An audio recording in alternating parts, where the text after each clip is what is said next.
has turned into an anthem for seasons, for such a time as this. Esther chapter 4, verse 14. This message has felt a little too timely for this moment and beyond, a little too raw for the places in life I've walked through while writing it. So no matter how much I wanted this concept published 6 years ago, I know now this is the time. Because the timing of God is never rushed by the impatience of man. I don't know what your life is looking like, but I'm confident a few hard, impossible things are stirring doubt within you. Because doubt isn't a seasonal struggle and doesn't come or go based on the temperature of our culture. Doubt can only be removed by making the decision to do so. And that's what we'll do through this book. We'll study closely the life of Noah, and based on his actions, unpack 5 decisions he made. These decisions are simple but hard. As the tears hit my pillowcase the night before turning this in, I had to remind myself to make these decisions, or else doubts about this whole process would indeed drown me. I use these decisions daily. I have them written on a sticky note next to my computer, and they've helped me sort through these hard days with hope. On the other side of this book, you will be stronger, wiser, and able to deflect the detrimental things doubt can do to your soul. I've divided this book into 5 sections. There are 3 chapters in each section. Take this one section at a time, because each section unpacks one of the 5 decisions. There are places for you to reflect and think throughout the book. But if you want to take the application and study process deeper, I highly recommend grabbing the accompanying study guide and video series for this book.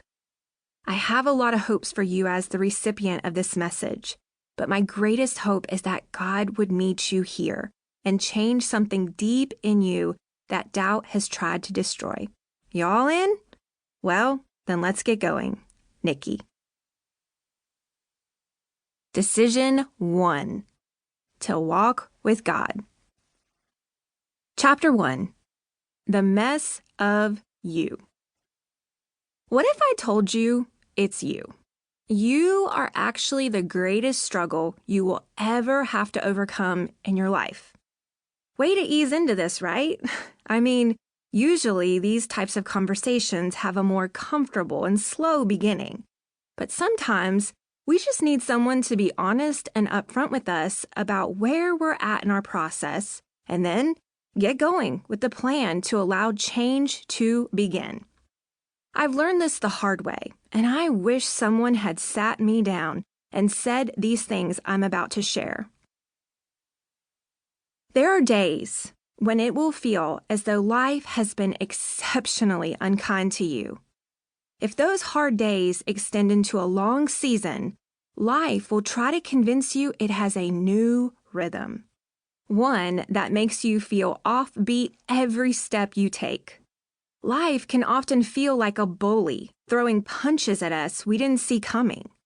We get taken out for a moment, but how we jump back in becomes our decision. A few months ago, I was dancing to that very offbeat, unkind rhythm of life, but I thought I was hiding it well. I cried in private, but praised in public. I smiled when I didn't want to, but I pulled away from the people who knew me best because I knew they would see it. You know what it's like when an ache inside you won't leave and it gets harder and harder to hide it. We buy the best beauty products our wallets allow, and we try to wear clothes to make us feel put together.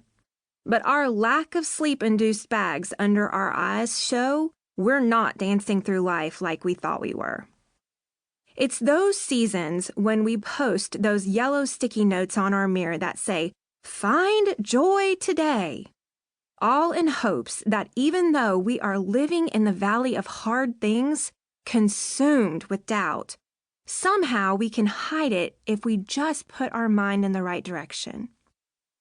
But living in doubt about your own faith and belief can change a person's